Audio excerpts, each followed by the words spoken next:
Welcome to Should I Stay or Should I Go, where we talk about contemplating divorce.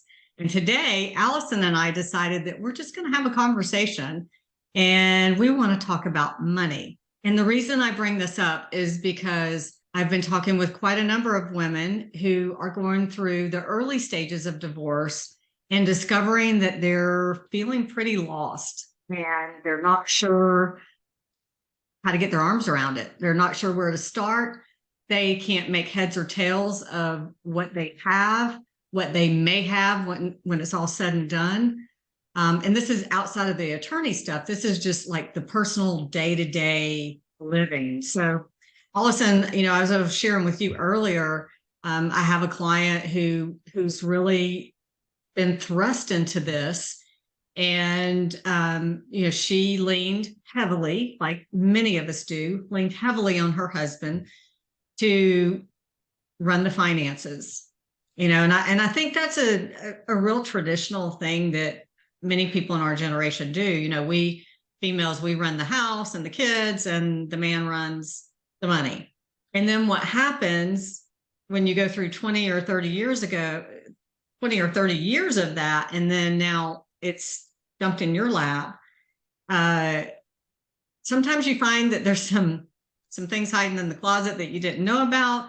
Sometimes you figure out that you blindly gave it over and never asked questions. And oftentimes you find out that you don't know how to do the basic things that you should know how to do. So have you seen much of this in your practice, Allison, with clients? Absolutely. Absolutely. There are three things women are worried about when they get divorced: their kids, anybody ever loving them again, and finances slash money slash becoming a bag lady. And the Mhm. thing is we talked about your client and she's in one situation. A lot of my clients are business owners. These are very astute. They manage their business books. They run very profitable business. They're dentists, doctors, lawyers, whatever. And they know how to handle money and they do it in their business life, but in their home life, they've deferred it off to their husbands.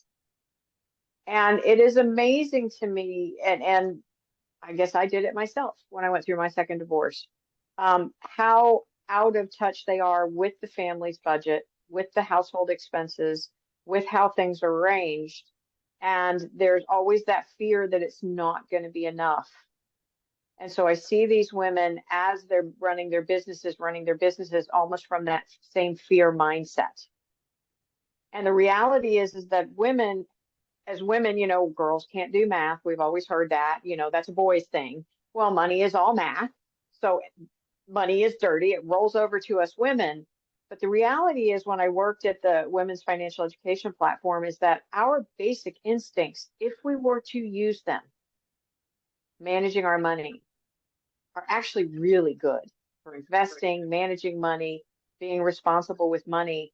But there's the social and the cultural things that tell us that as a woman, that's not that, it's okay for us to hand that over. It's okay to rely on someone else to do it. And it creates one of the biggest fears we have of, am I even going to have enough to take care of And myself, to take care of sometimes, my family?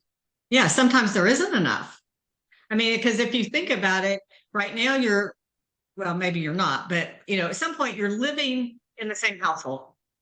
And whether you're a dual income or a single income family, your income's your income, and you have one household, one roof, one electric bill, one everything. Then you go split it in half and you split that income up.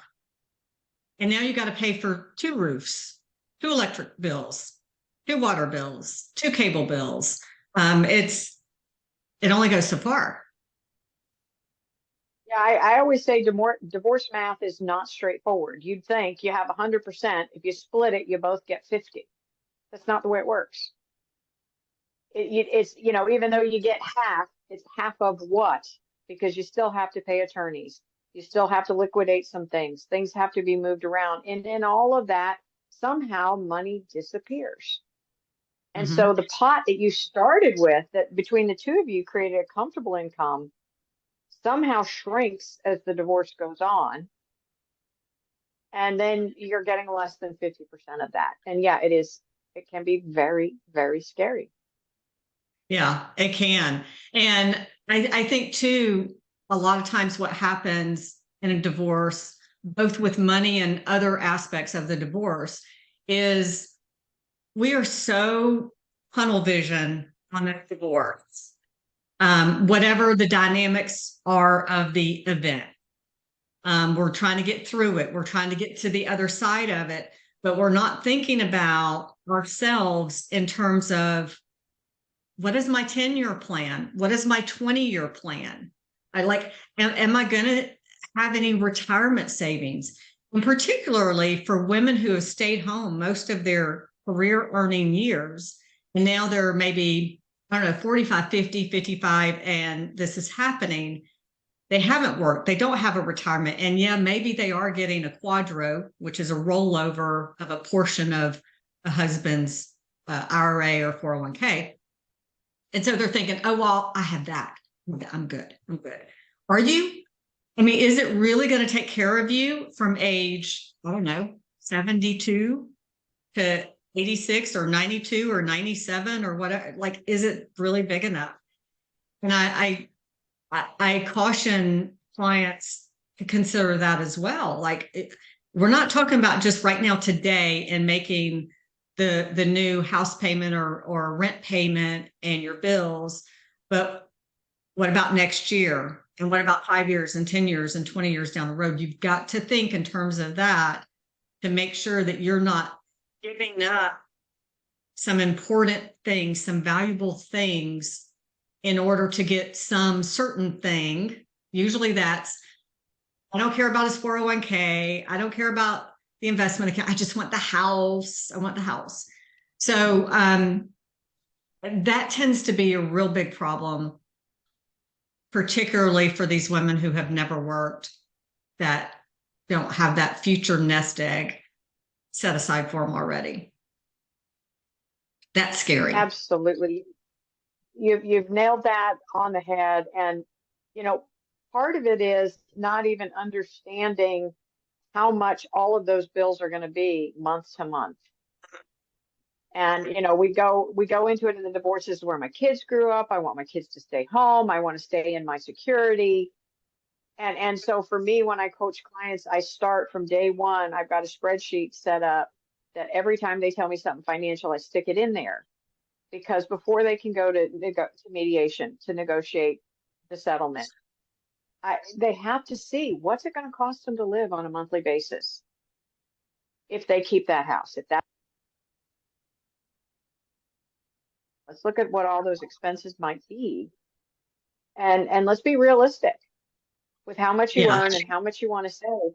And we think we've got a budget because we got the house payment and the car payment and the car insurance and the groceries. Oh yeah, and the utilities.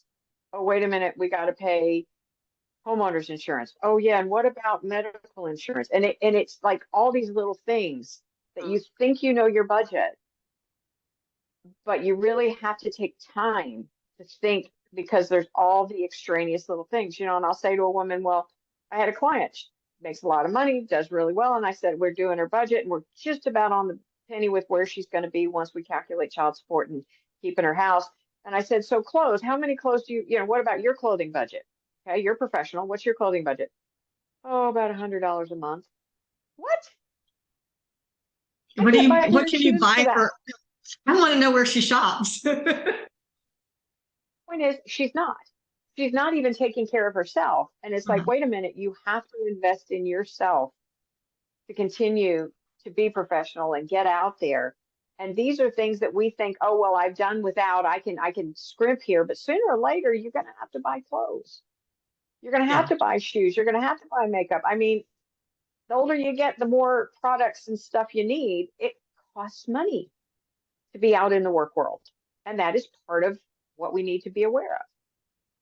Yeah, I think that's a real good point too, because, even if you are very frugal and you're not, a big fashionista kind of person and you don't care so much, things do wear out. Your shoes wear out. They go out of style. You still have to replenish and replace, even if you're being very conservative and you're just not a shopper. You're not that person. You still have to plan and budget for it.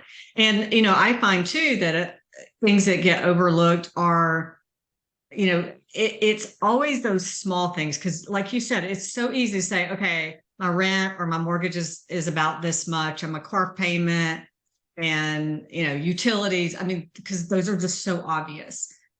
But let's talk about cable. So people have a cable bill and an internet bill, but they also have a Netflix bill and a Apple Pay bill. I mean, like, it just goes on and on and on. And you don't think about all these little things that you pay recurring charges for, that maybe they're only $7.99 or $12.99 a month. You add all that together, you might have $100 right there in little incidental things. Prescription drugs, like if you have children that are on Adderall or something, or if you are on something, blood pressure medication or anything where it's not because you just got sick and you have a bug and you're getting over it, but like a routine that you have to take this every month. I notice they forget those kind of things too when they're doing a budget, because that's like they probably don't even think about it. They just know they get a reminder, your refill's due. Oh, let me go pick it up. And just don't think about that being a regular expense.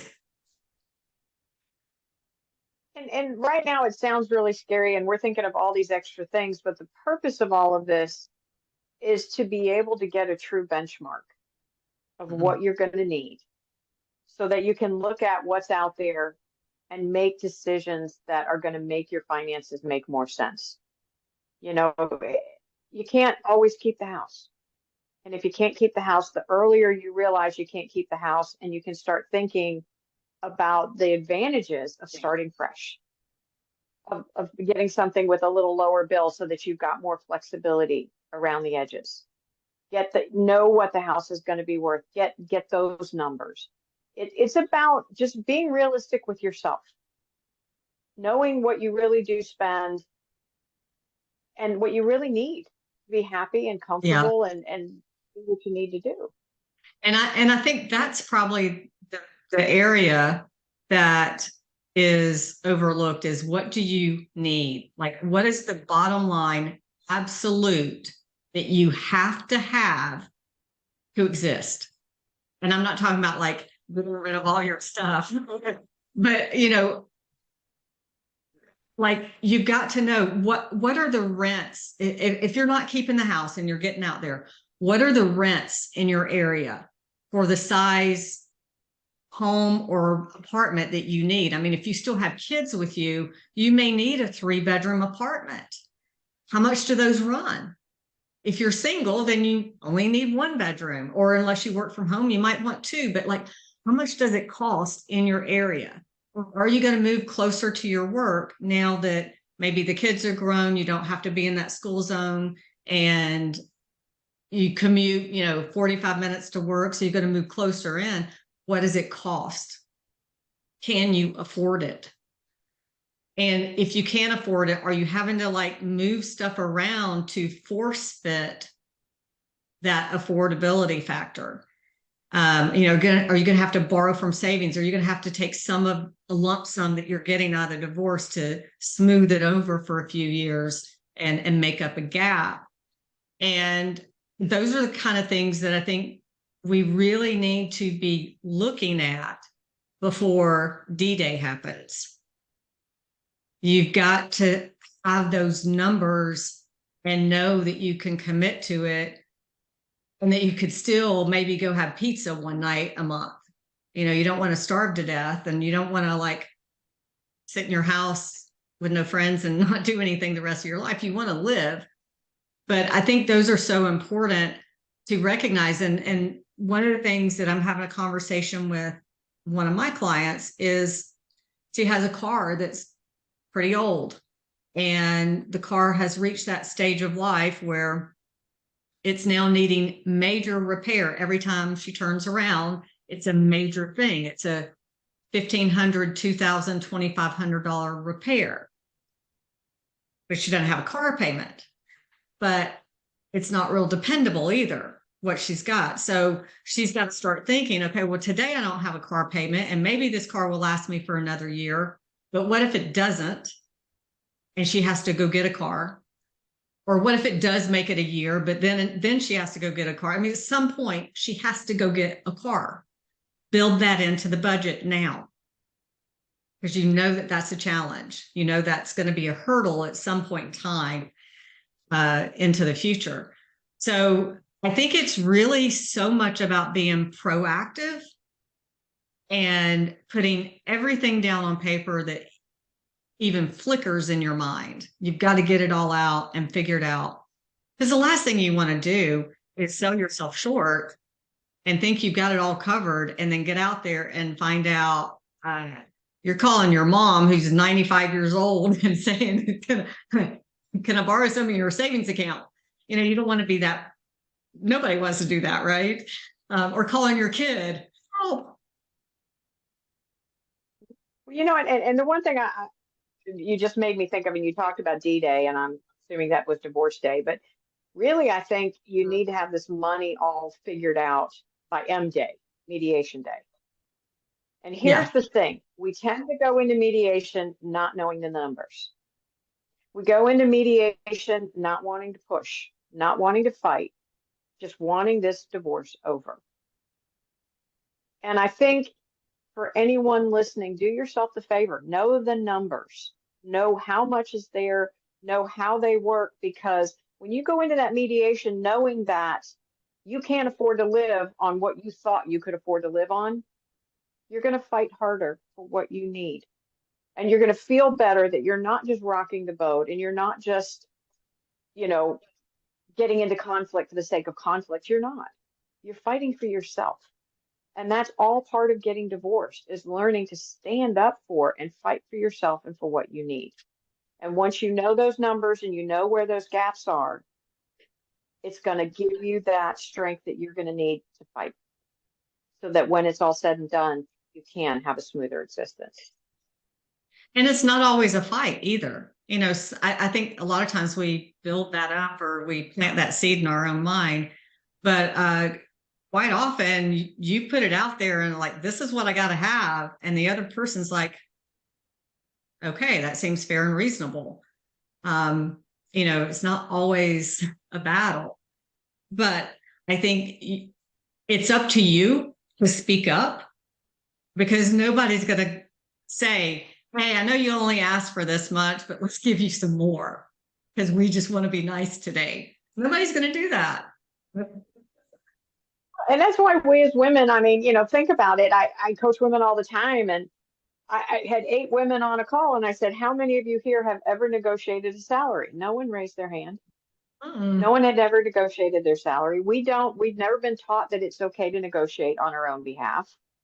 We can negotiate on somebody else's behalf all day long, but on our own, maybe not.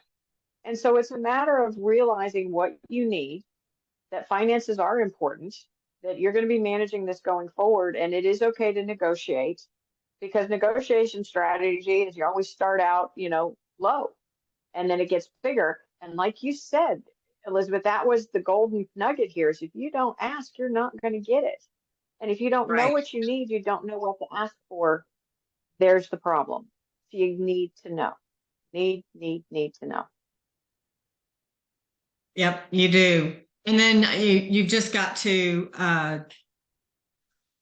you've got to continuously be looking at that to make sure you haven't missed anything. Because like you were saying earlier, Allison, you know, you have a client that said, oh yeah, by the way, I've got this, and you ask how much it is, and it's $100, which is probably a lot more than that. But you know, that's a important, that budget or spending plan or whatever you want to call it is a living document. So that means that you keep tweaking it as life changes, events change, the figures change. You know, for example, a mortgage payment or even rent. You know, fixed payment until the property taxes go up. It's a fixed payment on rent until the lease comes up for renewal. So those numbers change. So, same with your utilities. I don't know about you guys, but mine are more expensive in the summer than in the winter. My gas bill goes up in the winter and my electric bill goes down, but in the summer, my electric bill is higher than both of those. So you've got to look at all of that and make sure that you've got good brackets around all your figures. And don't forget anything. So you have a car and it goes in for maintenance every 3 months or every 6 months. What do those oil changes cost? The tire rotations cost? You've got to put all that stuff in there and account for it. Because if you don't, then you're going to come up short and you're going to have to try to figure out where to pull the money from. And it does sound scary, and it sounds like, oh my gosh, there's never going to be enough. And the reality is, we all go into it afraid. We all go into it with these blinders. I don't know really very many women that after it was all said and done and everything settled out, they all have enough. They have enough to take care of themselves, to take care of their kids, to rebuild their lives. If you're working, there'll be raises, there'll be promotions, there'll be, good things to come in store. So it's not all doom and gloom. It's a matter of being prepared, knowing your numbers, knowing your budget, knowing what's possible, and then standing up for yourself to get what you need. It is. Yeah. And you bring up such a good point. We've been conditioned to not be so focused on money. It's like it's a 4-letter word, and it's, we're not supposed to talk about it, and we're not supposed to worry. We're just supposed to run from it. And that's something it's just been bred in us generation after generation after generation. And the reality is money is a tool that gets you the things in life that you've got to have: food, shelter, clothing. And you have to manage it, because and I say this to people all the time, if you don't manage your money, it will manage you. And it will manage you in such a way that you'll want to crawl under a rock and cry forever. So you've got to take control and stand up, and it's okay. And you can do it. Even if you've never done it before, just start. And even if you say, I have no clue what I'm doing, just start paying attention to it. Start taking notes, start studying up on it. But you've got to pay attention to it. And you should do that for the rest of your life, not just through divorce, not just before divorce, but after divorce and into your future. Because I don't know why we weren't this. It drives me nuts. But I didn't learn this from my parents. My parents didn't talk about money. I mean, the most I ever heard was things like, we'd be in the grocery store and you've got all those things that are at the checkout. And so you're a little kid and you're asking your mom for those things. And your mom says, no, we're not spending money on that. Or no, we don't have money for that. And then the other thing that I used to hear a lot of was, what do you think? Money grows on trees and those sort of things. So I think we've been conditioned to see money in from a perspective that, it's taboo, and just like we kind of do this with it because we've just been trained that way. And I know that I remember my mom telling me that she did not know what my father's paychecks looked like. She didn't know what the logo looked like. She didn't know what color the check was, because she'd never seen one, because my dad would get the check and he'd go to the bank and he'd put it in the bank, and she just never saw it. And my dad handled all the bills, and my mom just went about her business raising kids. And that translates into the next generation, the next generation, the next generation. And it's time to stop. It's really time to stop. So, and I love what you brought up about women being wired really well for money management, because I find that to be very true. And here's the cool thing about, if you want to call it math or money or finance, is it works very similar to music. Any musician will tell you that if you're good at math, you'll be good at music. Well, that would seem to me that if you're good at music, you can be good at math and numbers and finance. So it's not as daunting as we make it out to be. It's just that we were never taught. We weren't really exposed to it much as a whole. Obviously, some people were, but. You know, and I read a book one time, a long time ago, by Joan Perry, and it was called A Girl Needs Cash. And it was 20 something years ago, and had a good vibe to it, kind of like the vibe of your book. So I love your book. And the one piece out of it that I really have held on to all these years is that when she said, when it comes to women and money, you need to know three things: security, security, and community. Security for yourself so that you can take care of yourself and live a long life and not be a burden on your children or your parents. Security for your kids, your parents, your extended family, knowing that you can take care of them so that they won't go without. And when a woman has those two things, then she can move on to the third, which is the community, that place in our heart, what it is we want to support. The problem with that equation is that as women, we may have personal security, we may have family security, but if we don't engage in our financial management, we don't know we have it. And it didn't matter when I was working in the education platform for women, whether the women had $1 million, $2 million, or $20 million. Without that knowledge, because they didn't engage, they didn't talk to their financial advisors as to what security truly was for themselves and for their family, they were never secure enough to be confident financially, much less to do the things that their heart wanted them to do, that they could have done in supporting of their community. And so I always encourage women, think about the long haul of what you want to do with this money. You know, we end up writing it in our wills. We have to die to support the causes that we want to support.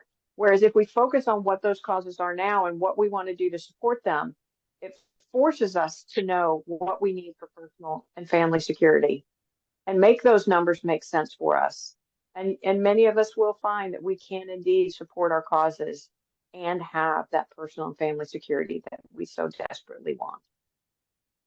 Well, you bring up something that triggered a thought in me. And this is certainly like probably more for another conversation, because we could talk for hours about this as well. But I think so many of us, whether we admitted it or not, and when I say admitted, I'm not talking about to other people, but like to ourselves, most of us battle with a poverty mindset. And I was having a conversation with a friend of mine who is what I would call very financially set for life. And she's got like 7 figures tucked away. She's good. She has a poverty mindset. She is so afraid of spending a nickel. She is afraid it will disappear on her. So she lives in this like pent up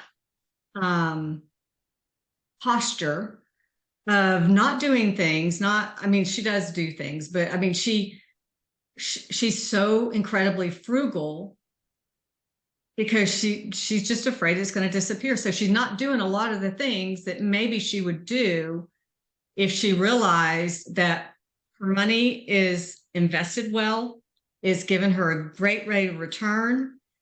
She's set for life, but she can't get that through this. And so oftentimes this is our biggest problem. It's not necessarily how much money we have coming in, how much we have going out, whether we're divorced, whether we're married, whether we're affluent, whether we're, middle of the road or lower end on the spectrum. It doesn't matter. It's this. This is what controls everything else. Absolutely. And that's that fear of not knowing if you have security for yourself and your family becomes a fear. And not it for most people, it's a matter of actually learning the numbers and actually getting engaged and getting involved. Well, I would agree with that. And I think too, like you've got a lot of business women who have businesses and they're, I'm sure, very engaged in their business, but are they engaged in the management of their assets? Just like I know many women with assets that are invested, and I guess they just sort of like hand it over, like here's my investment account, you go manage it, call me next year. Mm-hmm. And that doesn't work either. You've got to be plugged in. And I think if you are plugged in on a very regular basis, then that poverty mindset can be pushed aside and you can move past it. And for those of you out there that, the money has been managed over here and your husband had the relationship with that financial advisor, I encourage you strongly.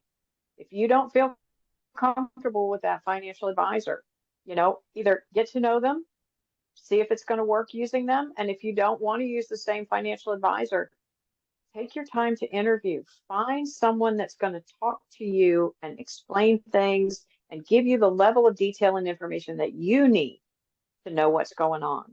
And there are some amazing financial advisors out there, both men and women, that get that we as consumers need the information that we need to be confident and comfortable that we have met what we need to meet financially to be secure today, tomorrow, and through the end of our lives.